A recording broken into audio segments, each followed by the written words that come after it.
Cuman gue ada Sedih ya. sedikit kesalnya juga Kesel. sama Sintayong tuh. Kesel dong. Kenapa pelatihnya kan kayak masih benci gitu. Anu masnya orangnya so galak banget nih. Pelatihnya banget, keras so keras banget gitu ya. nih, so cool banget nih. Nah itu kan juga Kalau seandai kata Sintayong mempertahankan skema itu, cara bermain kayak gitu, Pasti. gue mungkin saya sampai sekarang mungkin masih masih ada. ada pelatih mana man yang satu full babak diri, pelatih mana yang diri terus. Sangat berani, Erick Thohir ini sangat berani. Karena apa? Nggak ada jaminan juga ganti pelatih nanti kita bisa lolos. Nah iya.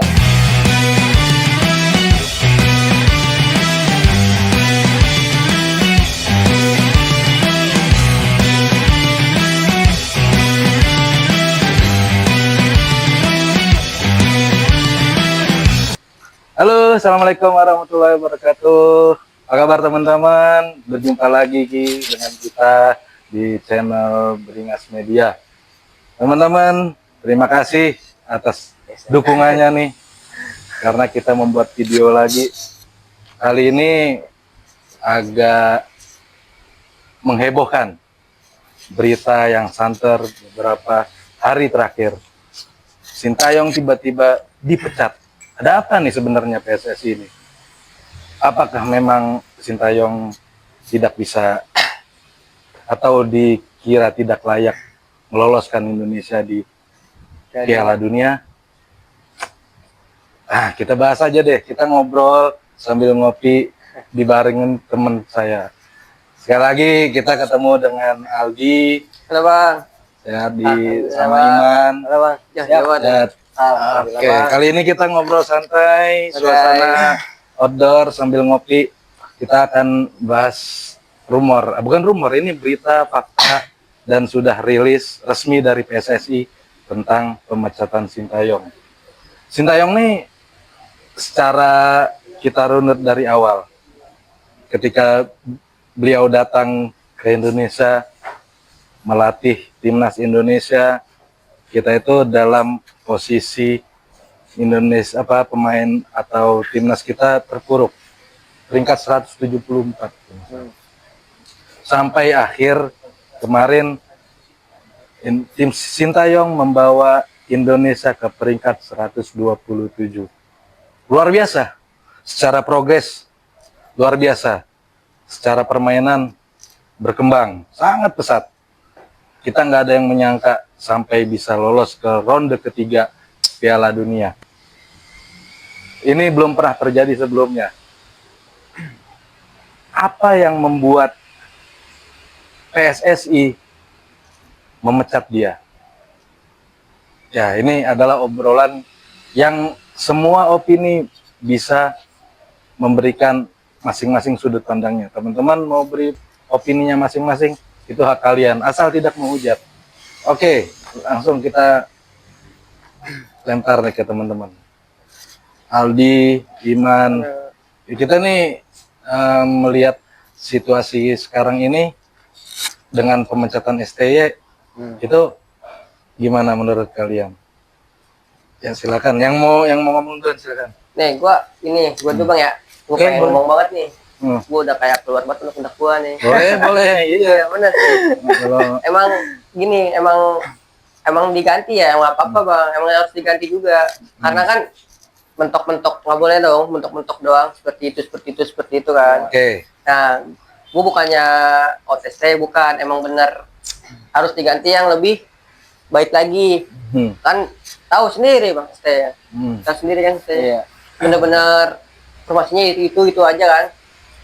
Nah, diganti yang maksudnya itu yang lebih profesional lagi di atas dia bang. Ya, lebih profesional itu jadi, relatif. Tapi sudut pandang lo STY segitu-gitu aja. Permainannya mungkin nggak berkembang ya. Enggak. Apalagi berapa pertandingan terakhir. Ya kalau kita patokannya AFF mungkin nggak relate ya. Tapi kalau patokannya beberapa laga sebelum Arab Saudi, lawan Bahrain, lawan Cina mungkin bisa jadi patokan. Kalau Iman gimana, Man? Kalau menurut gua, pertama sih gua salut banget sama Sintayong ya, udah membawa timnas Indonesia sejauh ini, bahkan udah masuk ronde ketiga Piala Dunia. gua respect banget sih sama dia, cuman mungkin ada target atau ingin timnas Indonesia jauh lebih baik lagi untuk kedepannya. Mungkin ini salah satu solusi juga buat timnas Indonesia. Cuman gua ada sedikit kesalnya juga sama Sintayong tuh. Kenapa permainannya kayak gitu-gitu terus, stuck di situ-situ terus, gak ada perubahan, gak ada perkembangan, dan juga gak ada istilahnya jauh lebih baik lagi gitu. Di situ sih. Ya karena memang kelihatannya itu ya apa namanya permainan strategi, permainan taktikalnya dia tuh melawan tim Asia, ya itu agak stagnan di situ, monoton beberapa pertandingan terakhir, apalagi yang pas lawan Cina.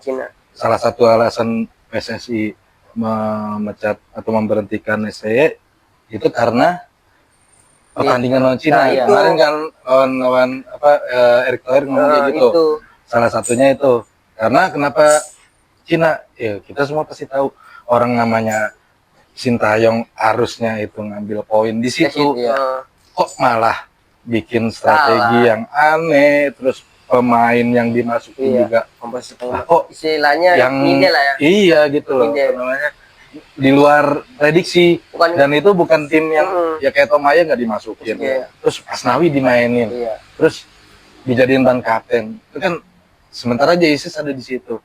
Nah itu kayak gimana tuh? Nah, oke lah, mungkin si Sintayong mentang-mentang Cina ini peringkat bawah ya, ya kan? Kualitas. Masa mau ngeremehin begitu lah, peringkat bawah nih. Panggil Evan, masukin aja lah pemain gue yang kemarin-kemarin yang belum main gitu. Gue mau ubah dulu lah. Jadi dicobanya tuh di Cina. Jadi kayak apaan bang ya? Bahan percobaan. Kayak coba-coba strategi, coba formasi gitu. Kayak cobaan, nggak boleh. Profesional aja kita kan. Walaupun di Cina di bawah, harusnya di situ harus pemain yang bagus-bagus keluarin, biar menang, untuk poin di situ. Betul. Ya itu salah satu dari faktor kesalahannya Sintayong. Cuman beredar lagi Sintayong itu karena komunikasi dia kurang, karena ya teman-teman tahu sendiri Sintayong itu sampai berapa tahun di Indonesia, lebih 4 tahun ya, 4 tahun. Udah 4 tahun, hampir 5 tahun itu dia nggak bisa menguasai bahasa Indonesia, minimal bahasa Inggris gitu. Nah, kalau misalkan ngomong pakai bahasa Inggris kan pasti semua pemain paham gitu. Nah itu suatu apa namanya kekurangan Sintayong gitu. Kalau kalian setuju nggak? Enggak, tapi bang, Sintayong itu kontraknya emang belum habis kan? Belum ada. Kalau masih ada lebih perpanjang kemarin tuh baru. Iya, baru perpanjang gitu kan? Iya. Jadi diberhentikan gitu aja kan ya? Iya benar. Jadi kayak istilah kayak misalkan nih, gue baru kerja nih bang, baru berapa kontrak lagi nih dipecat gitu, kayak gitu kan bang? Iya. Nah, diputus. Iya, kayak gitu belum perpanjang, belum habis juga kan? Iya, belum habis. Kalau dari kontrak masih ada, masih berjalan. Nah makanya tuh. Ya itu komunikasinya gimana? Tapi kan Sintayong punya penerjemah gitu kan, penerjemah, dibantu penerjemah juga. Cuman alangkah bagusnya, alangkah baiknya Sintayong maksudnya ngasih arahan langsung, pakai bahasa yang dimengerti oleh pemain gitu. Jadi jangan lewat perantara. Kalau lewat perantara kan waktu juga ya kan, agak lama juga gitu. Jadi alangkah baiknya, alangkah bagusnya langsung ke pemain. Lalu lihat kontennya Denny Sumargo yang Sintayong diundang dah. Dia kan bawa penerjemahannya, bawa sistem penerjemahan. Tahu dah gue. Nonton kalau Denny Sumargo. Nonton Denny Sumargo. Karena gue juga jawab. Aduh. Iya. Udah lo ceritain aja dah. Ya pokoknya Sintayong itu ya bawa penerjemahan gitu. Oke lah emang Sintayong itu gini bang, kalau menurut dari hati ini kita bukan karena pemain pelatihnya bagus ya. Misalkan nih pelatih bagus, tapi kalau misalkan tim-timnya nggak serak sama pelatihnya kan, kayak masih benci gitu, gue masih orangnya so galak banget nih. Pelatihnya keras banget nih, so cool banget nih. Nah itu kan juga kalau di gameplay itu kan ngaruh juga kan, sesuai hati, chemistry kan. Nah gue cuma salutnya Mas Sintayong itu bang, bisa ada anak bercanda Indonesianya gitu. Iya, ada chemistry, ada kedekatan. Iya, maksudnya kelawaknya kayak orang Indonesia gitu. Iya, maksudnya dia akrab. Cuman kendala bahasa doang dia. Kendala bahasa doang. Kurang. Akrab loh pada lo. Banyak kisah-kisah dia yang momen dia bercanda-candain Marcelino, Skrido. Iya. banyak sih emang momen-momen yang kita lihat di media Itu sosial yang bikin yang bertebaran di mana-mana tuh kedekatan Sintayong dengan pemain itu sangat akrab. itu yang bikin timnas terima jatuh. Itu sebenarnya kita sedih sekaligus bertanya-tanya. Sintayong tuh cocok atau sekiranya layak nggak dia dengan kapasitasnya dia itu membawa timnas kita lolos ke Piala Dunia. Mungkin itu yang menjadi bahan apa namanya istilahnya ya bahan salah satu alasan PSSI memberhentikan dia. Layak menurut kalian layak nggak sih dengan kualitasnya atau kapasitasnya Sintayong melatih timnas Indonesia? Layak nggak sih dengan kapasitasnya dia itu lolos ke kita bisa lolos ke Piala Dunia gitu, bawa kita gitu? Kalau dari segi permainan nggak layak sih. Kalau misalkan permainannya seperti ini terus ya, soalnya kan makin kesana kan otomatis kan permainan atau lawan tuh makin bagus. Jadi kita harus ningkatin pemain juga, terus permainan skema, strategi formasi juga kan harus ditingkatin. Jadi jangan stagnan di situ terus. Yang ada kita nggak bisa lolos ke fase selanjutnya gitu, terutama masuk Piala Dunia gitu sih Bang. Gitu. Lalu di Iya benar. Jadi kayak misalkan nih di Sintayong nih digantikan ya sama yang ini diganti. Oke lah. Jadinya tuh Sintayong itu tuh permainannya tuh kebaca mulu sama yang tim-tim lain. Ya berarti udah Tahu aja gitu. taktiknya dia udah kebaca. mulai kebaca sama tim lain. Tahu ya. serangan dia bang. Belakang counter attack. Belakang counter attack. Padahal gue respect banget yang pas waktu Piala Asia permainan Indonesia lawan Yordania. Permainan keren banget itu. Itu waktu Witan jadi Messi tuh. The best moment, the best pertandingan yang selama ini gue lihat itu pas lawan Yordania. Itu kok keren banget cara mainnya, taktiknya, Yordania, possessionnya. Wah, gila. Keren itu. Itu yang dari lokal ya banyak, maksudnya lumayan banyak tuh. Iya, masih banyak yang lokal. Lokal kan. Itu bisa begitu bang ya. Nah itu makanya tuh.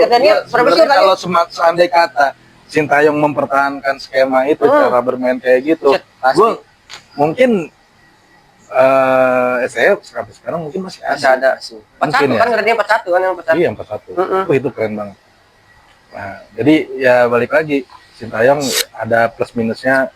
Gue tanpa mengurangi rasa hormat dan respect kepada Sintayong, gue acungi jempol perjuangannya dia, profesionalnya dia, kecintaannya dia terhadap Indonesia. Gue nggak bisa raguin lagi. Udah kelihatan semuanya dari cara dia melatih, cara dia kedekatan dengan pemain, cara dia berkontribusi, semuanya. Gitu. Bahkan dia sempat ada momen ketika Piala Asia atau gimana gitu, lupa pas nggak lolos dia nangis karena kita nggak lolos. Nah, itu kan berarti bukti cinta, melatih timnas Indonesia dengan hati, dengan kecintaannya dia. So ya ini adalah sepak bola ya, pasti pelatih nggak bakalan seumur hidup juga. Ya kita dukung positif aja supaya timnas Indonesia jauh lebih berkembang dan harapannya adalah bisa lolos ke Piala Dunia. Setuju ya teman-teman? Ya setuju. Pelatih mana man? Yang satu full babak diri. Pelatih mana yang diri terus? Iya Sintayong sih, cuma Sintayong. Rata-rata kan duduk. Abis duduk kan kalau keserang baru, kalau dia keserang baru diri. Kasih tahu arah. Kesel baru keluar dari bench. Sintayong di dari awal sampai terakhir diri terus. Begini, ini udah. Diri dia nggak pernah duduk. Kalau ada yang kurang langsung di. Wasitnya sampai di.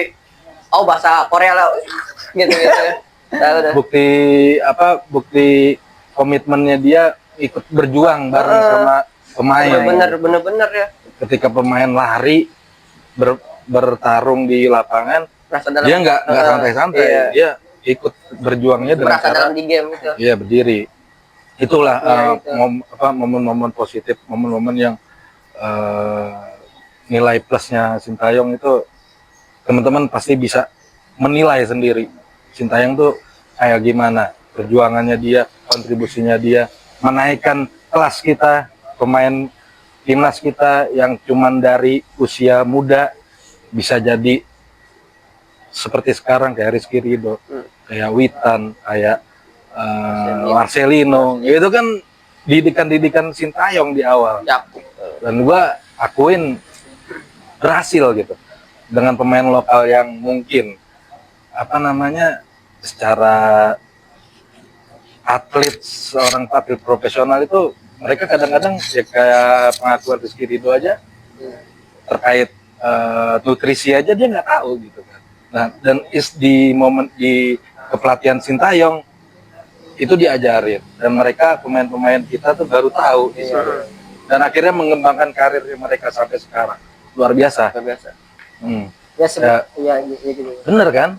Ya kan gue ngeliat di YouTube juga tuh di podcastnya Rizky Ridho. Ada dia ngomong begitu. Nah, so ya kali ini kalau ngebahas jasanya Sintayong banyak banget dan kita merasa sebagai supporter merasa di satu sisi merasa kehilangan dan pasti kita merasa banyak ingin mengucapkan terima kasih kepada Sintayong karena mengangkat derajat sepak bola kita. Tapi di sisi lain sepak bola itu terus berjalan, the show must go on, but kita harus memberikan konsistensi untuk mencapai target. Mungkin PSSI ketika melihat oh ini udah tidak bisa diandalkan lagi untuk kedepannya, mungkin tantangannya lebih berat, maka dari itu PSSI memberi apa namanya mengambil keputusan yang menurut gue ini berani banget, sangat berani. Erick Thohir ini sangat berani karena apa? Nggak ada jaminan juga ganti pelatih nanti kita bisa lolos. Nah iya betul, gitu. Kedepannya aja berarti kita ya berarti kedepannya aja tuh kayak udahlah kita lihat aja dulu lah. Iya, namanya juga kita lihat aja siapa. Kita lihat aja. Iya. Berarti barunya kita udah tahu. Jadi teman-teman juga hampir semuanya kemungkinan udah tahu karena udah dibocorin sama Fabrizio Romano. Iya, Patrick Kluivert, legenda Barca, legenda timnas Belanda. Di permainan waktu dia jadi pemain nama besar. Legend. Tapi di sisi kepelatihan, di CV dia ketika melatih itu bisa dibilang nothing special, nggak ada yang spesial sama sekali. Minus lah ya. Gelarnya juga belum ada. Banyak minusnya lah. Belum ada prestasi lah itu. Gitu. Jadi ya balik lagi harapan buat Sintayong ya good luck di mungkin di apa namanya di tim yang selanjutnya ketika dia melatih tim mana ya kita nggak tahu, ya kita berharap dia tetap jaya dimanapun dia bekerja. Ada terakhir kesan-kesannya deh Sintayong. Nih buat gue ya, buat pemain timnas nih, kita sebagai supporter nih penonton dalam TV, kalau gue nih dalam TV Bon Jovi ya kan, tuh buat ya nggak apa-apa lah yang bener lah, gue lagi Bon Jovi